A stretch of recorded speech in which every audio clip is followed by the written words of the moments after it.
महाविजय को भी जो विनम्रता से स्वीकार करे वो होता है दमदार विजेता। सत्ता का ताज पहनने के बाद भी जो जनता की सेवा को सिर माथे पर रखे वो होता है सियासत का सिकंदर। देश देख रहा है एक अकेला कितनों को भारी पड़ रहा है। हिंदुस्तान की राजनीति के वो सिकंदर हैं नरेंद्र मोदी। सियासी फलक पर शान से चमकते वो सूरज हैं नरेंद्र मोदी। चुनावी मैदान में धुरंधरों को धूल चटा देने वाले वो जीतने वाले शख्स हैं नरेंद्र मोदी, जिनका हर ऐलान है विकास और विजय की गारंटी। आपसे जो वायदा बीजेपी ने किए हैं वो 100% पूरे किए जाएंगे और ये मोदी की गारंटी है। और मोदी की गारंटी यानी गारंटी पूरा होने की गारंटी। ये मोदी की ही गारंटी है जो जनता जनार्दन ने 3 राज्यों में बीजेपी को महाजीत का ताज पहनाया है, जिसके बाद मोदी दिल्ली में बीजेपी के मुख्यालय पहुंचे, जहां कार्यकर्ताओं और नेताओं ने उनका जबरदस्त स्वागत किया। चाहे वो प्रदेश का चुनाव हो, चाहे वो देश का चुनाव हो, चाहे काल कोई भी अनुकूल हो या प्रतिकूल हो, आदरणीय प्रधानमंत्री जी ने हमेशा सबसे आगे बढ़ करके नेतृत्व को संभाला है और हमेशा उस चैलेंज को पूरा किया है। यह मोदी का ही करिश्मा था जिसके दम पर बीजेपी ने कीर्तिमान रच दिए। हिंदी हार्टलैंड में कांग्रेस का सुपड़ा साफ हो गया। मध्य प्रदेश में बीजेपी 2/3 सीटों के साथ प्रचंड बहुमत के साथ जीत कर आई है, तो राजस्थान में भी बीजेपी ने बम्पर जीत दर्ज कर रिवाज कायम रखा है। तो उधर छत्तीसगढ़ में हारती हुई बाजी को पलटकर पीएम मोदी और उनकी पार्टी बाजीगर बन चुकी है। देश के इन तीनों बड़े राज्यों में बीजेपी मोदी के नाम पर मैदान में उतरी थी। उन्हीं के नाम पर प्रचार, उन्हीं के नाम पर वोट मांगे। खुद मोदी ताबड़तोड़ रैलियों और रोड शो के जरिए जनता के बीच गए, उनकी नब्ज टटोली। इसीलिए तो प्रधानमंत्री ने मंच से ही बता दिया आखिर गैर बीजेपी सरकारों को क्यों चुनावी शिकस्त झेलनी पड़ी। जहां भी सरकारों ने युवाओं के खिलाफ काम किया है वो सरकारें सत्ता से बाहर हुई है। चाहे राजस्थान हो, छत्तीसगढ़ हो या तेलंगाना हो, ये सारी सरकारें पेपर लीक और भर्ती घोटालों के आरोपों में गिरी हुई थी। परिणाम ये हुआ कि इन तीनों ही राज्यों में सत्ता में बैठे दल अब सरकार से बाहर है। बीजेपी की बल्ले बल्ले करने वाले नतीजों का मतलब है कि हिंदी पट्टी में पीएम मोदी के नाम पर जनता ने जबरदस्त वोट दिया है। बीजेपी के लिए महिलाओं ने भी बम्पर वोटिंग की है। मध्य प्रदेश में लाडली बहना योजना गेम चेंजर साबित हुई, तो राजस्थान में भी महिला सुरक्षा का मुद्दा काफी हावी रहा। छत्तीसगढ़ में भ्रष्टाचार के खिलाफ वोटिंग दर्ज हुई। कांग्रेस का जाति जनगणना का कार्ड भी इस चुनाव में फेल हो गया और पीएम मोदी को राहुल गांधी का पनौती बताने वाला भी दाव उल्टा पड़ गया। सनातन के अपमान पर भी जनता ने कांग्रेस और विपक्ष को सबक सिखाया है। इसके अलावा कांग्रेस और केसीआर की सरकारें भ्रष्टाचार, पेपर लीक जैसे आरोपों से घिरी रही, तो रही सही कसर तुष्टीकरण और जाति की राजनीति ने पूरी कर दी। यानी कांग्रेस की हार तो पहले से तय हो चुकी थी, उस पर चुनावी माहौल में मोदी को पनौती बताकर कांग्रेस ने इज्जत बचाने वाली सीटें भी गंवाने का प्रबंध कर दिया। इस चुनाव में देश को जातियों में बांटने की बहुत कोशिशें हुई, लेकिन मैं लगातार कह रहा था कि मेरे लिए देश में 4 जातियां ही सबसे बड़ी जातियां हैं। और जब मैं इन 4 जातियों की बात करता हूं, हमारी नारी शक्ति, हमारी युवा शक्ति, हमारे किसान और हमारे गरीब परिवार, देश की जनता का दिल जीतने के लिए राष्ट्र सेवा का जज्बा होना चाहिए। और घमंडिया गठबंधन में रत्ती भर भी वो नजर नहीं आता है। गाली गलौज, निराशा, नेगेटिविटी,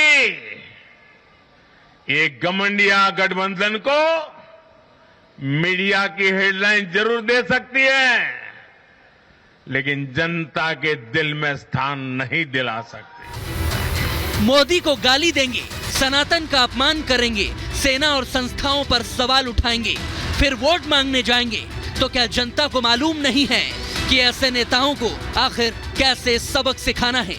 विकास, विजन और विश्वसनीयता, ये तीनों का मिश्रण है नरेंद्र मोदी। ऐसे में लोग मोदी को वोट क्यों न दें?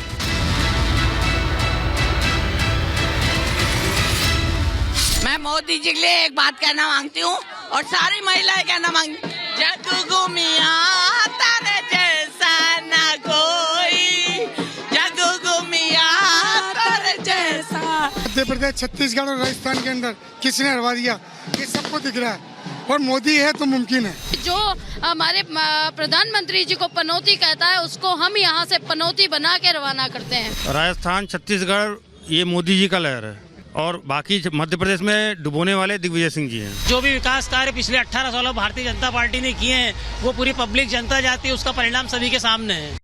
जनता के इसी भरोसे ने मोदी को ब्रांड मोदी बनाया है, और ब्रांड मोदी भी अपने परिवारजनों को निराश नहीं करते, क्योंकि वो सुशासन की राजनीति में विश्वास करते हैं। तभी तो 2024 में हैट्रिक लगाने की भी तैयारियां पूरी हो चुकी है। भाजपा परफॉर्मेंस और डिलीवरी की राजनीति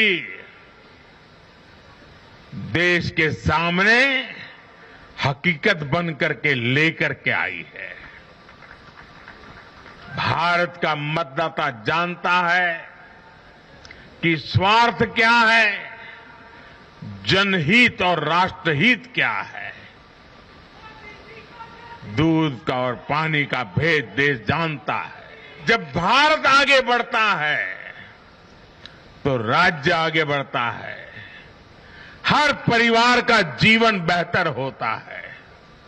इसलिए वो बीजेपी को चुन रहा है, लगातार चुन रहा है। कुछ लोग तो कह रहे हैं कि आज की इस हैट्रिक ने 24 की हैट्रिक की गारंटी दे दी है। पीएम मोदी का ये बड़ा दावा और उसके बाद गूंजती तालियों की गड़गड़ाहट। यह यूं ही नहीं है, क्योंकि 2018 में बीजेपी हिंदी पट्टी के इन्हीं तीनों राज्यों में चुनाव हार गई थी।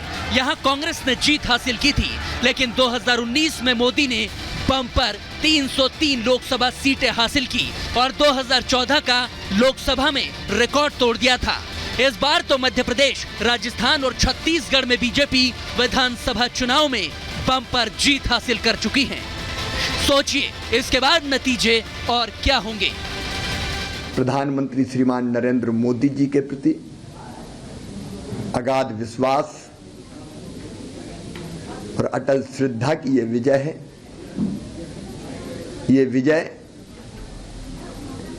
भारतीय जनता पार्टी की डबल इंजन की सरकार ने जो काम किए हैं, मध्य प्रदेश को समृद्ध और विकसित बनाने के लिए, उस विकास की विजय है। ये माननीय हमारे प्रधानमंत्री नरेंद्र मोदी जी, जिनका मंत्र था ये सबका साथ, सबका विकास, सबका विश्वास और सबका प्रयास, ये उसकी जीत है, उनकी दी हुई गारंटी की जीत है। पूरा विश्वास, और मैं पहले से ही कहता था कि भूपेश बघेल के झूठे वादे और भूपेश बघेल के भ्रष्टाचार से जनता ऊब चुकी है। मध्य प्रदेश, छत्तीसगढ़ में आती आत्मविश्वास और राजस्थान में आपसी सिर फुटोवल की बदौलत ही कांग्रेस को करारी हार झेलनी पड़ी है, क्योंकि मोदी, शाह, योगी जैसे नेता जब बीजेपी के लिए धुआंधार कैंपेन कर रहे थे, बीजेपी की स्टेट लीडरशिप शिवराज, वसुंधरा और रमन सिंह जब जनता के बीच जोर लगा रहे थे, तब कांग्रेस के नेता सोशल मीडिया पर दावे करने और मोदी को गाली देने में व्यस्त थे।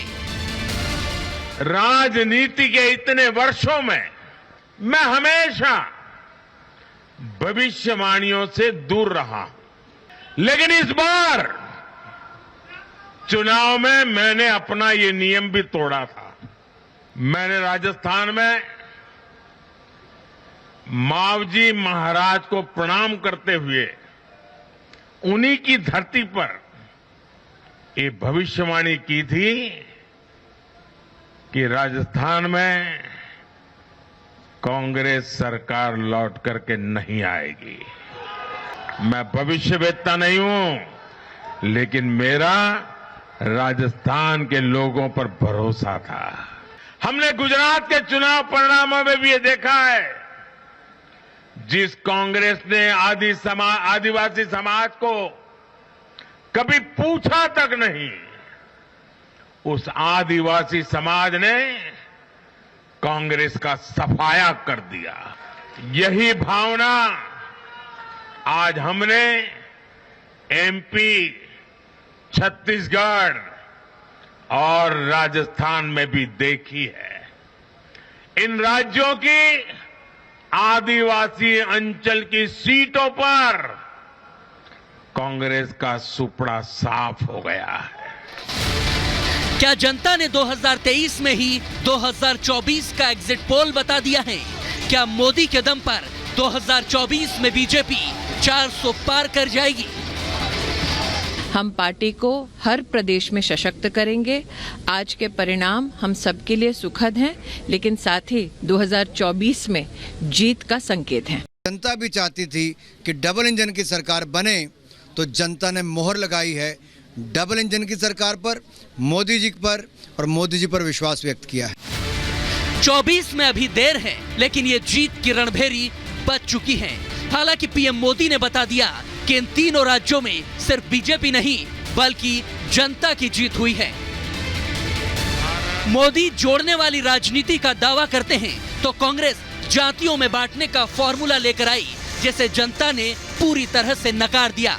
दक्षिण के तेलंगाना को जीतकर कांग्रेस थोड़ा संतोष कर भी ले, लेकिन हिंदी पट्टी में वो अपनी राजनीति को रसातल में ले जा चुकी हैं।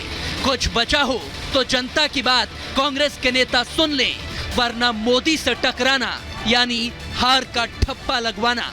इसकी तस्दीक खुद पीएम मोदी पहले भी कर चुके हैं। भाजपा की सच्ची गारंटी के आगे कांग्रेस के झूठे वायदे कहीं टिक नहीं पाएंगे। इसलिए आज पूरा राजस्थान कह रहा है 3 दिसंबर कांग्रेस छूमंतर। Bureau report, republic Bharat.